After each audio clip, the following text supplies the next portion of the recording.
www.congotopnews.com. Papa Molière à lobby, abi, yona mutado pinga kwa kidio, imbécile na bino, oka na ngali bola mama na yo. Voilà Papa Molière. Papa Molière.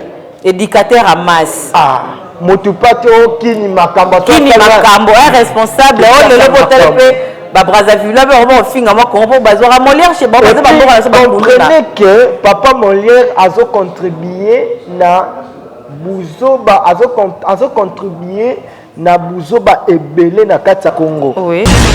À la famille na lelo. Par là, je vais dire quoi que Montana Silat. Bien Silat.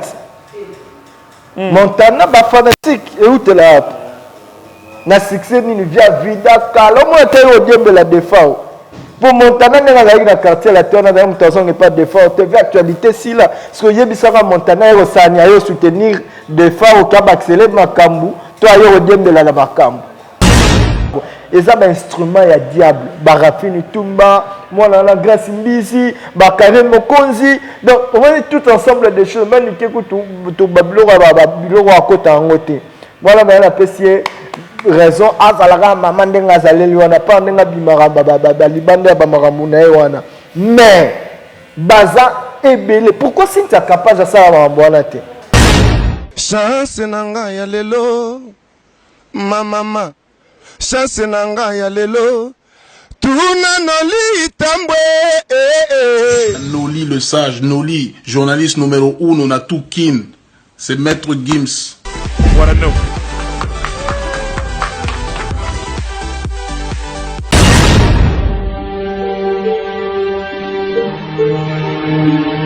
Très cher abonné de www Congo Top News, de lui-même Noli Tambou le sage, que je salue mon boss depuis Paris. Très chers abonnés des www Congo Top News, je vous dis bonsoir ou bonjour, ça dépend de l'heure où vous nous suivez. C'est la vôtre, la luxueuse de la presse, avec votre émission Actualité Télé, qui est présentée par moi-même. Très heureuse vraiment à savoir que vous êtes là nombreux devant vos écrans, vos tablettes, vos téléphones, pour suivre votre émission. Vraiment, je suis heureuse à savoir que vous êtes là beaucoup nombreux.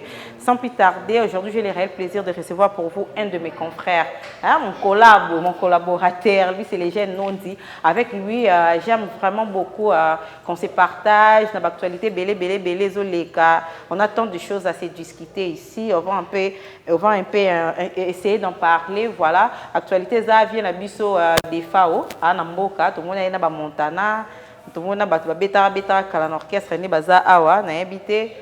Apparemment, bon, on va en parler. Tout ça, papa Molière, on dirait que moi mutu ya mère nae. Tout ça, mambo belé bezo les kana namboka na biso, to litolo bela masolo ya mboka susu, justice mboka so qui existaka ou pas. Voilà. Donc un grand merci à toutes ces personnes qui me soutiennent de partout. Là, je vois Sia Moulex, Aigle Noir. Tarké Wakasa, les jeunes millionnaires, pas d'addition Stangola, René Bati, là on a sentir à mon compte, il y a un message. Il y a des gens qui sont avantageuses. Je te fais des gros bisous depuis là où tu te retrouves. Pourquoi pas Guigui Bokole et Apocalypse Bella des Guzman, dégâts matériels depuis les États-Unis. Vous avez belé, vous êtes à la biso, c'est beau cadre, oui, ça toujours Wanapunanga, plateau Nanga, salon de coiffure, Elvis Fula, Manarou à 12, Wana, là je vois les grands gérants Paito.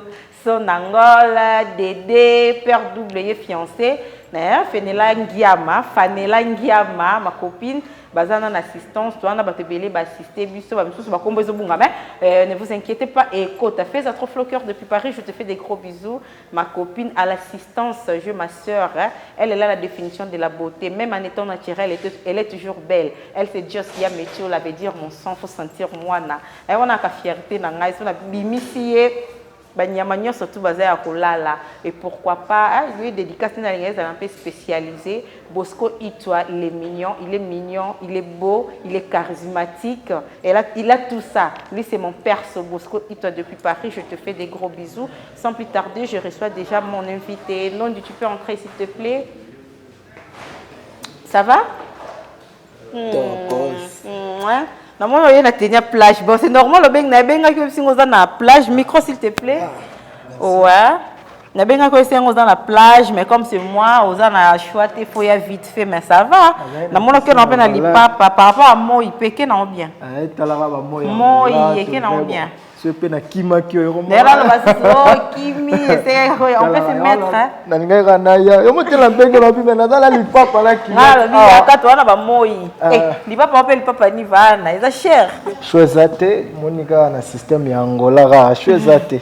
Chez Zati, na système Angola, c'est moi trop culottes, moi t-shirt, na linga on peut ba garçon, la mon garçon soit là ti bon ça la nga bien. Mais faut appeler ma cola bien. C'est ça aussi les problèmes. Bien, désolé. Comment sous problème de Yangwana. Vas-y, comment santé, boni musala. Santé kitoko na perdre un peu poids lisusu pour un nouveau job na ngawana. Vous maîtrisons on bien. Maîtrisons on té mais angolais zara na makambo nango donc na bi que au fur et à mesure on s'adapter. Non zonga nga mais surtout un grand merci na yo mutotika nga terre nyoso to benga nga ya tana phase to kanondi zonga. Ya te capable. Ya te capable.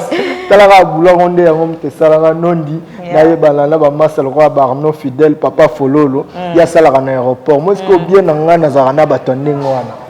Masalanga Arnaud Fidèle, papa Fololo. Il y a ça en aéroport, dans un aéroport international à 4 février. Et puis, nous avons rappelé sur Gilles Moundé qui a un fan club à Fali. Donc, et ça, la raquette, la bongo Gelor qui nous ont dit, sage, tous à la naine à piscine, nous avons une piscine. Ah, d'accord. Vous avez un éléphant tourné ensemble, la fils qui a la députée nationale, mais surtout, santé morale, nous avons un temps. D'accord, tout le monde vient un peu des fois, on a quatre mabélés. Aïe, Aza déjà en Angola, pour se produire, je crois, demain, le bien après production, on a signé Atlantique, c'est ça? Oui, non, voilà, le samedi plutôt, désolé. Afrique. Maintenant, conjoncture en Boka, est-ce que tu espères que ça va aller? Des fois, on les sous la plupart, trop jeunes. Il faut peut-être bien affilé, à la Fabrigaz, à la Nani, des fois en Angola, tu espères que ça va aller? Bon, d'abord, pour la zone na makamboya des fois, mon conseil topé saraba producteur na biso tolingara mingi parce que sans bango évolution ya culture ya mboka na biso ezala pétan mususu te. Ouais. Fallait normalement à chaque fois il y a une proposition, il y a artiste et musicien morobo et surtout au Azali Zaïrois et c'est il faut contacter la presse de la place. Oui. Partout au Bakendaka. Omoni ndenge la luxueuse azana kati Angola, ndenge non d'azana kati Angola, effectivement na bamboka mususu pe bazali. Mais awa ezali mboka ya defa ote. Osomona, defa o ayi à faire beaucoup de temps à sa sous musique qui tenait pendant longtemps. Alors pour Oswali sous ça défend l'actualité et ça c'est une stratégie contacter la presse. Ouais. Ne contactez pas seulement aux attachés de presse moko azu ya kangi ba maramine surtout yemoko. Parce que arriver à des fois mais le jour où des fois devait arriver ici en Angola, il a quitté. Il y a eu le changement du programme. Malheureusement, des fois en Angola, il y a eu des gens qui ne sont pas au courant que des fois est ici, oui. Imaginez que je suis journaliste, mais je n'ai pas le programme. Ben moi également, il y a un vieux en moi, Bigatsumbo, qui est venu hier à Outi Suisse. Okay. C'est lui qui m'a appelé le matin pour me dire que des fois au hasard et tout, tu n'as pas son numéro ou le numéro de son producteur. D'ailleurs, vous êtes surpris. Ah oui, des fois il y a aéroport international té aye na nzela ya Kabinda aye na aéroport provincial ba en local provincial ozomona national plutôt aye na aéroport national sikoyo il fallait tant de changement et salemi producteur à tenir informé presse pour te ba repanda sango que changement ya programme ya arrivé artiste na biso ezaboyebo mais ils se sont contactés na ba moyen na bango bazana ngo o ba remona ke bat ba yo la bango un jour parce que c'est ba blog le roi biso ba .com ko donc na okendete ba bunda na ba blog na bango na donc ça un problème te mais surtout vient des fois va vient na biso to lingara ye makasi ndenge pa linga songela musique souci zara kazao comme sous Congo te là na bongo solo na bango ya sana na ve o babandolo bakibana yo kanate moi totanga bakombo eza nango te mais lelo soki de fois atondisi salwana yeba ngo ke atondi si salle wana eza ba artiste angolais oyo batien bango na ba affiche le rôle ba invité ba koya kotala ba artiste wana mais si ça ne dépendait que de défauts yemoko salle wana etondate. Voilà, si ça dépendait des défauts, oui, la publicité, elle est mal selon toi, partie. selon non, oui.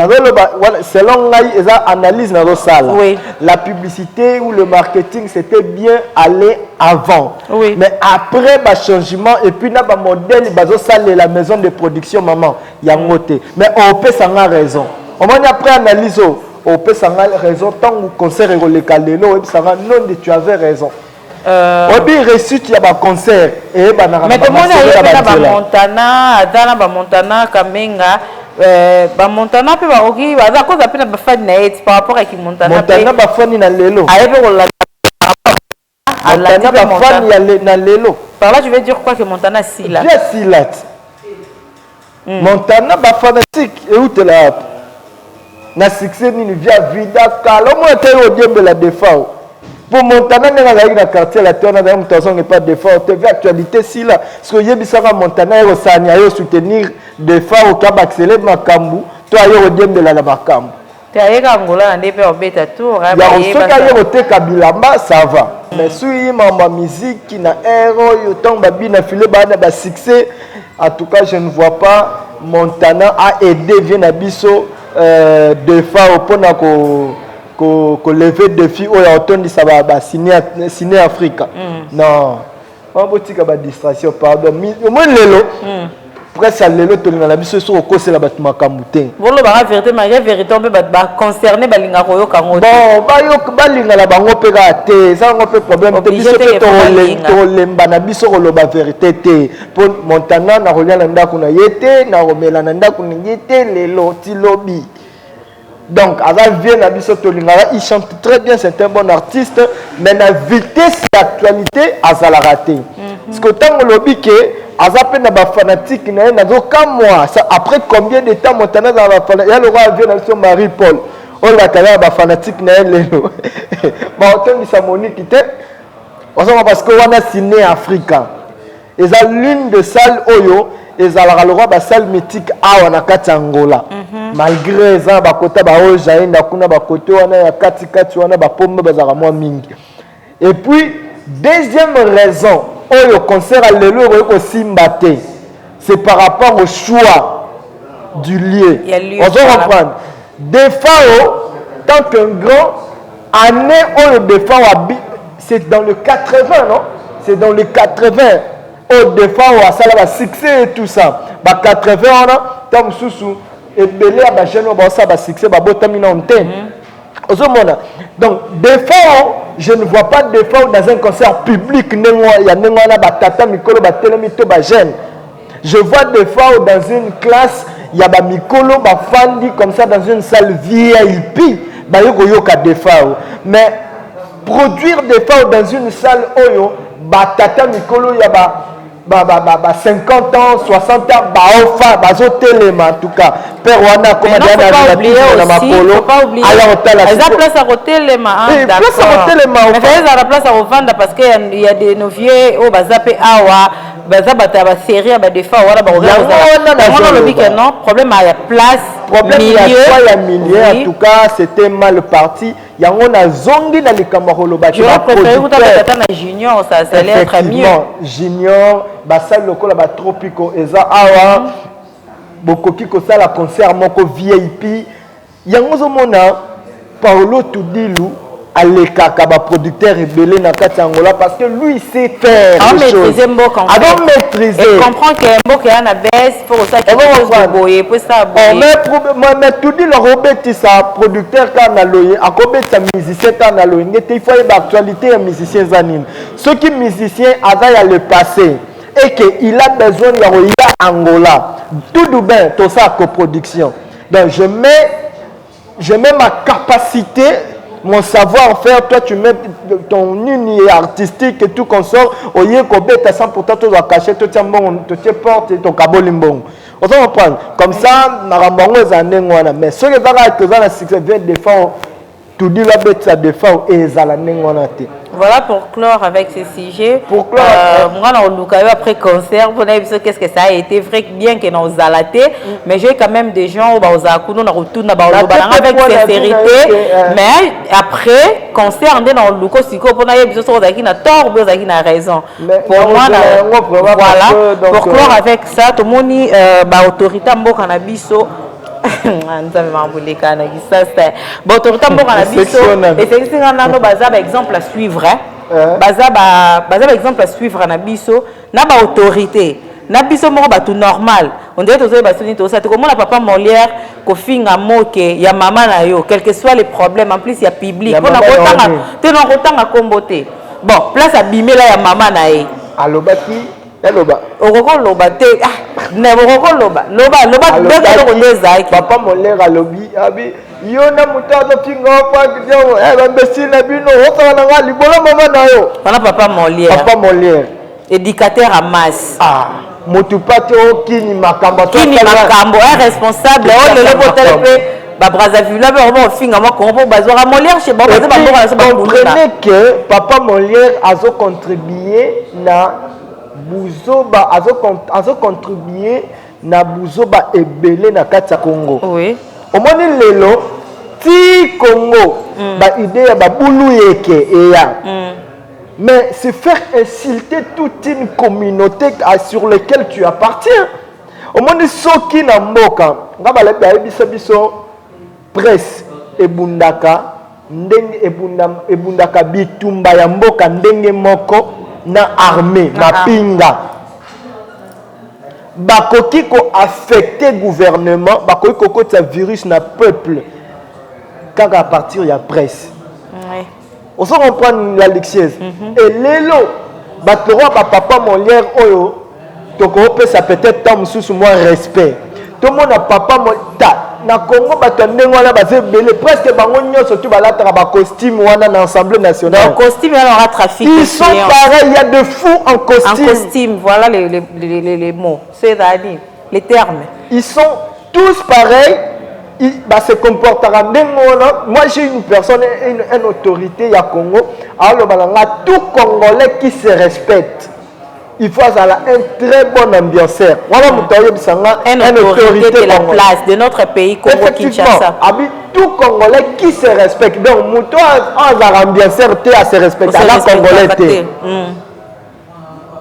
Tu comprends? Ouais. Donc là, qui c'est que tout Congolais qui se respecte doit avoir une tête bornée de la bêtise. Le rôle à papa Molière. Et puis, au moment où papa Molière encore ta cachotte. Donc, comment mon frère? Vas-y, le banana. Au moment où papa Molière aussi, ça part se justifier par le lobaké. Et ça voit na yete. Bazaki montage. Voilà. On a montage. Ça baza makasi na ro, hein. Héritier par auto le bac, ça le montage, va publier, il y a évité que va publier. On va en parler. Vous comprenez? Donc, dans le canal qui s'abino, niveau République démocratique du Congo, et Kenele. Où en sommes-nous? Touteli wapi, tokomi wapi, tozo Kenele wapi. Soit tozo continuer, je pensais peut-être qu'avec le pouvoir de Fati, ça pouvait changer quelque chose. Mais on dirait toujours s'enfoncer dans le pétrin. C'est de la même politique. Vous comprenez? Toujours tourner en rond. Donc la République démocratique du Congo n'avancerait jamais par rapport à Yabamakambo et Salema. Une personne qui a été condamnée à la justice, baté na mutuka oyo memaye akende prison mais bobengi na nzela bobengi mutuka kende na ona ko mape na place wana. Je voulais saluer quelqu'un motomoko bien, mon papa Delou Mulumba, motomoko bien, honorable Delou Mulumba na linga robenge bongo depuis Kinshasa. Bonsoir à toi. Et je crois aux gens la raison mambozolo bana wana après tout mécano ko sur la likamba justice congolais ngo. On dirait que c'est le tour le belaki, on dirait on a crié que na Fatu béton Ouais, c'est vrai que Mboka a changé petit à petit, mais d'abord, dans la classe, ça marche. Il paraîtrait que bazo fout à professeur, bazo tangate, na maramusu, tout le monde a que sali na e mabe, et comme dans la relation avec quelconque, na autorité moko. Ya kinwana mabeza nango consommer au moins na mokonza ko tarabolo côté Fatih Berton. On a eu le cas de notre frère héritier Watanabe avec tout ce qui vient de se passer là bazo ça la rapport sexuel na bango na partenaire na ye ils ont mis à refilmer yango et non seulement fallait sous na ba téléphone na bango et tambo na ba téléphone na batu bana mikie ba monyango comme on héritier c'est un obi ni nango la luxieuse. Parlons du sujet, il y a héritier Watanabe par rapport à ce qui s'est passé. C'est vrai que c'est un sujet passager, mais Bissot, il fallait normalement te marteler aussi sur ça. Je ne condamne pas le fait que vidéo n'est bimaki. Non, je ne condamne pas. Parce que héritier étant humain, à cause de la façon te belé, je le vois. Te belé, ça la maman, on filmé la vidéo, qu'on filmé rapport sexuel na ba moi. Mais jusqu'à quand ça porte quoi? Non, donc maintenant aussi ça n'a pas fait. Sentiment ya moto bakanga ngote. D'ailleurs, si le sentiment de la phobie à musique, il y a d'autres personnes ça un rapport sexuel à gang raté, à ça va criter. À part paiement là to mélarère moro mais ils ont battu sous ça un rapport sexuel on se comprendre bato bazo ça ba cri na battu donc ça dépend il y a ba sentiment mutu muswa lingaka a ça rapport sexuel à filmer après ça bon batali tu vois ba bloc on wana mais ce qui est commis coutume. Donc, yo so aussi si que ça le rapport sexuel, na moi si au filmé, pas au publié un jour, on est commis problème. Mais c'est ils ont pas toujours été condamnés. Pourquoi? Non, yo opinion na yo. Mais c'est pas censé de les faire toujours y a filmer parce que toi tu peux bien les garder na téléphone na yo. Mais téléphone est koko bunga. Imagine toi que tu as un téléphone avec une connexion ouverte et tout cas la taliga et que non amoni marambona va publier on la même compte na yo moko. Sur ces il faut avoir la précaution. Il faut filmer des sentiments la bino effacé. Ou ça pour effacer ce n'est pas toujours important peut-être bon les temps il faut respecter peut-être opinion mon tout filmer. Et aussi c'est effacé parce que quand tu gardes ça dans le téléphone on monte au téléphone hier comme tu as publié ngo. Bon ça biso ma belle na basi. Il y a d'autres personnes qui font ça là. Tu penses que quand bana basi ne ba ça ba mabe, il y a d'autres filles qui font ça aussi. À publier mobile a filmé par exemple filmé papa si c'est après à bois kiango il y a des filles qui font ça mais non on les a plus ça se fait trop chez vous les mecs non et puis notre bozo ça là il y a toujours une flèche de retour na monde lelo oyo zolo bakebana basi ba okoko sala te na monde oyo bolinga égalité. Il n'y a pas que ça se fait tout. Il y a des filles qui se font de garçons, il y a des garçons qui se font filles. Aujourd'hui, pédé n'a pas lesbienne. Donc tout est aujourd'hui, tout comme capable, il y a que ça là, surtout. Donc on ne peut pas juger ou on ne peut pas condamner. Nathan on a réponse exacte. En tout cas, le fait de publier cette vidéo, moi je ne condamne pas. Moi je condamne simplement... Le fait de publier cette vidéo, toi tu condamnes pas? Le fait que ça soit publié... Le fait peut-être que de se filmer, là tu peux te dire que tu ne condamnes pas. Le fait de publier cette vidéo... Non. Tu imagines toi que la fille d'héritier elle-même a mon téléphone. Nidité, parents ne sont pas censés... S'il te plaît, non dit. Ah d'accord, vas-y. Nidité à parents la biso nous sommes pas censés à Romonango. Mais non, bayebi ni basalaka biso toza culture mon côté je te jure. Toza bantu toza ba noir toza ba bantu faut que nango bongo. Pourquoi basala que ata bozo vanda na studio papa la nuna maman la bino se ba kolala na faut MSR bana bazati. Jamais au moins parents mon zo coucher maman na papa bazo sala on la mise bana même si boa na studio. C'est pas en fait la chambre à coucher. Nga romona nidita papa ya papa na ngate. Na romona te est plus grave que bazo coucher nga na romona vidéo wana. C'est quelque chose il y a bien te et ça le bien. Oui. Allais-je dire le fait de publier, pardon, le fait de filmer, de se filmer, je condamne pas l'acte souvent. Parce que je ne le fais pas moi, par rapport à ma religion, qu'est-ce que ça se fait, mais le sentiment ou le délire, ça ne dépend que de la personne. Mais je condamne le fait que ça soit publié. Maman, filmer, il faut toujours arrêter avec ça. Toi, tu es témoin. Ici en Angola, on a y avoir Mitakala, la rapport, c'est les gens qui ont et ça que coucher na bango filmage na bango après peut-être carbone mais après le temps et bandi bimisi victime au monde ya bateau la moindre des choses à faire et ça que ya ko filmer parce que na téléphone bon mais on est comment on va compte à rendre sikoyo eza ici na comment ko boye bango que il y a des gens qui sont animés de mauvais cœur. Il y a des gens qui sont animés de mauvais cœur. Ayebi na ye vraiment kende naza awa. Na osa la boye po na boye. Wana ba se rendre ba compte na bango. Mais bato baza vraiment en amoureux. Ba koki ko sala la bango yango la lixieuse. Et là mukili ça marche avec ba maramala nyoso tout. Et ça problème na ezarani. Problème ni. Na boya ngala ngai teke la bolingo la bino ta boza mwasta mobali bobala na alliance d'église bo se filmer. Mon problème est que téléphone na yo filmer la eza na makambo wana na kati. Et koki pe ko bunga. Muto ko yiba au téléphone wana aza capable ya ko salir yo. Ngasikoyo loko na ngasikoyo eloko kamusinga nde na makambo wana ezaka parce que ezaki iPhone. iPhone ba idée ba bilo wana nini ndenge nini nango na iPhone ya hérité. Ah, voilà de côté wana est-ce qu'on a moi ba doute moi côté voilà. Mais on peut beau faire ça, aussi ici. Voilà tu proposer bateau balingara, kosala yango. Osali yango aussi ici na mbetu. Après botali ba parti na bino roi bo mona rango te bo mona rango bien te ba mi se kufa bino bo mona na téléphone. Mais faut aussi les hommes par après la minute ko to sur na test ko bino mi bale te ba mambo ça trop ces derniers temps.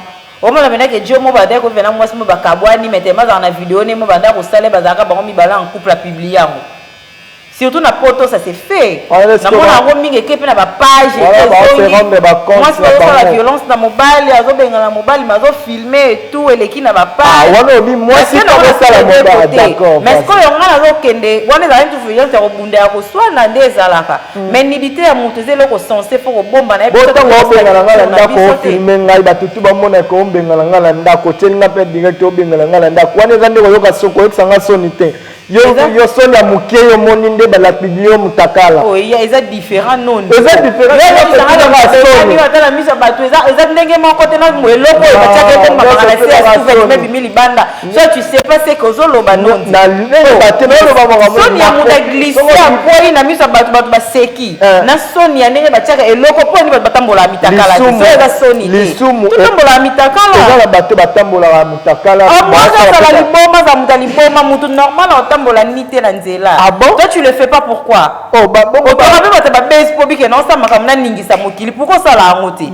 Ba bela ba cameraman ba filmer que journaliste ba la France wala ba to ba bantu na la mababa culture mususu te la culture européenne te non plus c'est culture ni na zo na culture na biso africain. Culture africaine non dit donc je crois toclore non la histoire parce qu'on ne se comprend pas je crois bato ba on comprendre en gros nga zo boya étant que femme toza sous dignité toza respecté non étant que femme toza respecté parce que elle va publier ne connaît pas moi non nga la part na so le ba garçon je ne disconviens pas nga na va moi si tout comme au kabwana na kata plateau mon Dieu d'accord nous défendre cause na biso bana basi parce que récemment biso a tous à la salut tout le monde que tout le monde mutakala tout le monde que tout le monde ya watate biso to moni kaka mwana mwasi kuna libele ndezo mona na pomo mbala kote mwana poitrine la ti lamba te nala kiso vidéo moko oh mon dieu nala kiso vidéo mwana mwasi wana ka ozolo bazo sala ngo ye moko azo misi na lobeli kawana te kana c'est autre so sala mamna otindela bato ba vidéo wana za ka mususu nga zo lobela ka oyo ke omoni bato otela biso ba ya commenter mais afin qu'est-ce que vous faites à la base et monsieur Zanini parce que ozolingo comprendre nga ité nga zo loba boye toza ba fille tous censés la protéger. Si on monte dans une mission, tout ça épisode par épisode parce que ça fait mal. Alors on a moninga moi si sur ça la vidéo na yemo quoi ça les vidéos na mutaka la tindeli mutu là c'est autre. Mais biso tout ça na la télé mais là que non en faisant un rapport sexuel na mutu bazu vidéo ana ba publier yango. Asa moi si ça la vidéo na ba ko se filmer est-ce que bimaki et bimaki te ko ça la vidéo o what a publié qui yango na cité siko ba fait mon ko ki ko leka. Indirectement what a Je n'ai pas dans le bana mibali arrêtez de faire ce que vous faites et publier et ça la rapport sexuel na moto moi j'accuse wata de rien et ozo bana makambu ke fi ana sala da vidéo na ye moko ngana ko yebisa yo que oyo ana sala ye moko et ye bana kate mais era ko sala na héritier c'est ça qui fait que et mon na biso to comprendre qu'il y a une Naomi Mbando il y a une boy et là biso to ko ngana zo lobelo ngana zo défendre et étant que femme nous sommes censés à la protéger parce que tout le monde qu'on a biso moi si à tout ça rapport sexuel na mobile et bimé ke ye tamboli moi na ngakuta yo mona na téléphone ba yebisinga to bazala marambo na ba yebisinga e bazo mona mninga moi sika mona ko bazo mona ngé directement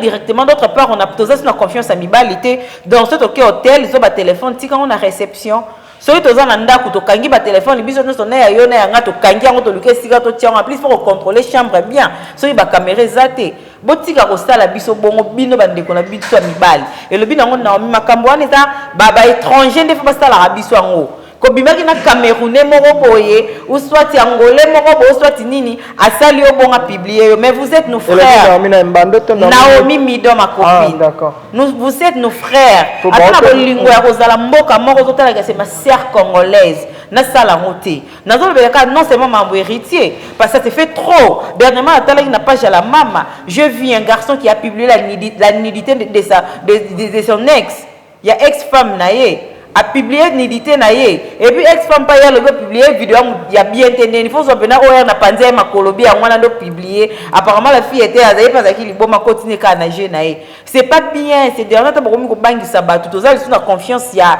mibalité surtout le mec il y a libanda ya poto wana monopoliser parole pour aussi il faut comprendre une chose nous sommes dans un monde où déjà le diable a eu déjà place à la place wana plutôt que non c'est la diable c'est la makamute parce que ceux qui comprennent la spiritualité le diable influence à chaque seconde la vie humaine à chaque seconde affecte quand même ma pensée la biso là je te jure. Oui, tu as raison. Tu as bien tu te rappelles la musique. Si tu bito kende na ngona poto clore mamboana. Oui. Yeba ngo ke tozo vivre dans monde oyo tozo kende presque à la fin.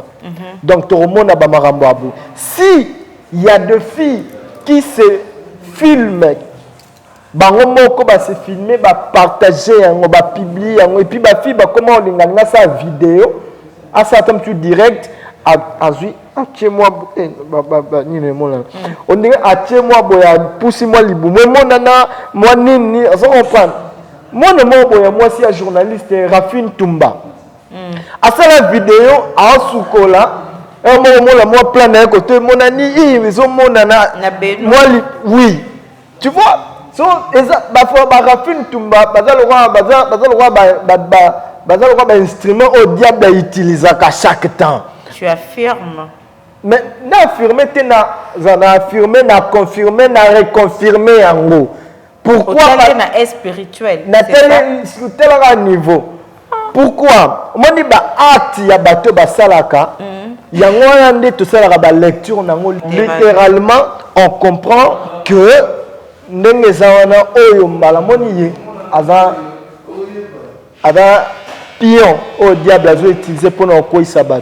Pourquoi il faut tika libelle il faut asa kosa net mon ami libelle nanga mutel libelle mon ami mais otika ngozola tisabatu pourquoi pour quelle cause qu'est-ce que tu cherches si ce n'est pas yako maudire bateau bazola mais parce que il y a on te betani solo bana bino batala rabino c'est quoi l'éducation de la base européenne ça moi na lobby qu'il faut ça la vidéo tika mutakala il faut ça la rabo et ça un instrument ya diable barafini tumba moi na grâce mbisi bakare mokonzi donc on va tout ensemble des choses même que tout babilo à côté en côté voilà mais la pesier raison azalaka maman ndenga zaleli wana pa ndenga bimara libanda ba maramuna wana mais baza ebele pourquoi si tu es capable de ça va wana te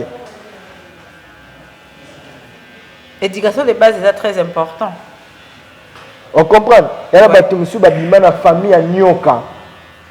L'éducation de base est très important. Même à Tabafio, il y a un film à Kawana. Il y a une éducation de base. Il y a la famille qui a bébé ça déjà racine na bangoti bazoko la banque de la fin par rapport à Mamdoto Sole puis na potato si ça rappelle balamo ça ka mode de la fin non balamo encore affaire Fati Béton moi na mokonza kota kabolo côté est-ce que what elle était censée abima qui prison basta la ka vidéo ba proche ne bazo sa vidéo yé moko bazawana que Fati Béton moi na mokonza kota bolo côté cela veut dire quoi je parle donc comme le tribalisme ou soit soit dans la relation dans la présidence qui est capable de tout faire parce que il y a mon vie à défendre donc il y a makala makoti téléphone et les balou ils ont réponse il y a bateau baloba qui est Fati ava parfait alors bongi sa Congo réponse mbamo cause moi mais Fati fait rien Fati na ndimita na kata makambo non Fati Béton moi la mokonza kota kabolo côté pourquoi il faut pas tenir langage journée moi mon kozako tabolo côté on a vu héritier dans des photos na maison na président Fati on a vu héritier il traîne avec vient na biso nani Vital Kamerhe tout mon héritier photo na Tshisekedi mais par rapport à l'acte posé au biso nous sommes tout au monde pour toi il fallait que à consommer les fils kata 2 semaines ou 1 semaine pour etinda bato batikela na simagation na sali acte mora boye na koki pe kokotela ngo boloko ete ya bato na bien la lixieuse le fait seulement justice est condamné acte wana au moins côté na ngana chité côté na le baquet eza bien te le fait seulement que justice est condamné acte wana il fallait automatiquement à consommer en haut. Héritier ne pouvait pas atteindre à la pidère. Oui, héritier. Azali, mutu normalité, le col a décrit, le col a païto son angol, avant mutu normalité. Héritier, avant éducateur Yamas. C'est un homme public. Pour ceux qui héritiers dans le Kalanzela, ceux qui.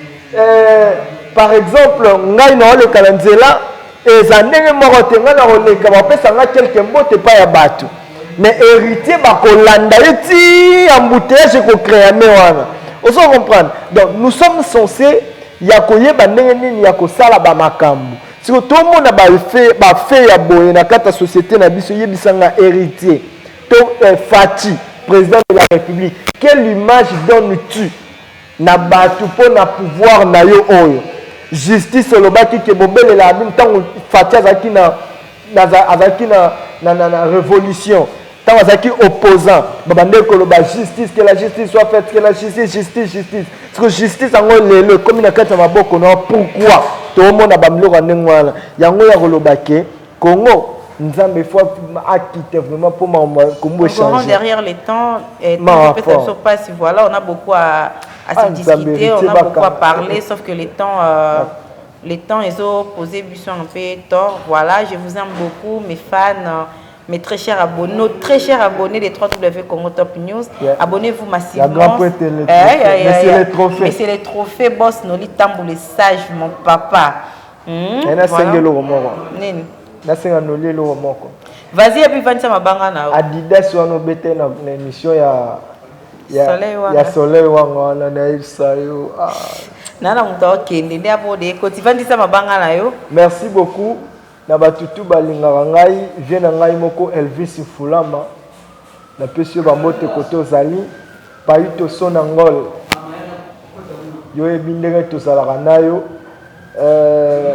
le para français refrain de Ngunda Monsieur le Noir et puis la petite sœur propre mote spécial sangi koto komi na France wana puis le lois à Suisse en Suisse le nom le lois à Suisse d'accord la petite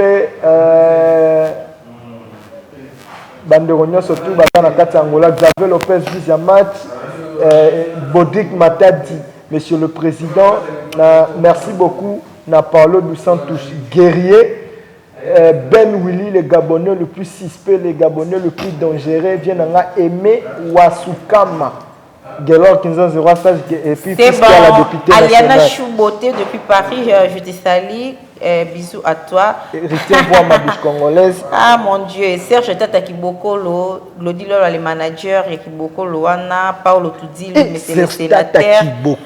Montomoro bien, Montomoro extrêmement bien. Tata Kibokolo, Valère Opesanga la mboka o na obosana. Voilà, Serge Tata Kibokolo, Montomoro extrêmement bien. On a payé une bonne place aux alliés. Pourquoi pas les sénateurs Paolo Tudi lo azana ba vacances na Suisse, Bruxelles si je me trompe pas, que d'ailleurs au pays Samuto le après temps de durée de temps à où tu travaillais, il fallait payer Samuto, les sénateurs parlent tout dit et pourquoi pas à Bosé Bélé Pena Batbotel, je vous aime beaucoup. Non, quand j'ai local lui à la haute roya. Problème est zaté, voilà Marambonayo. Il est charismatique, il est beau, il est mignon, il est élégant. Lui, c'est Bosco Itwa, mon perso, mon privé. Toi-même, tu sais, depuis Paris, je te fais des gros bisous. Donc, vraiment, je vous aime beaucoup. Tous les abonnés de notre site, www.congo Top News, restez connectés, branchés sur www.congo Top News. Ne regardez même pas hier, parce que les bandes vous allez rater. Awande va faire avec la vôtre, la lectieuse de la presse, autrement appelée Maman Ko. Moi, si Oya Silisa Mokondi, Posia Soso. Moi, je suis à l'équipe, c'est la moi, je suis Silisa Mokondi. Pour ça, mbisi si oui, babi mbisi si ça mon dit pour ça c'est moi, ça n'engage que moi. Bato bolinga je vous aime beaucoup. Bato bolinga pété. Na boy polémique.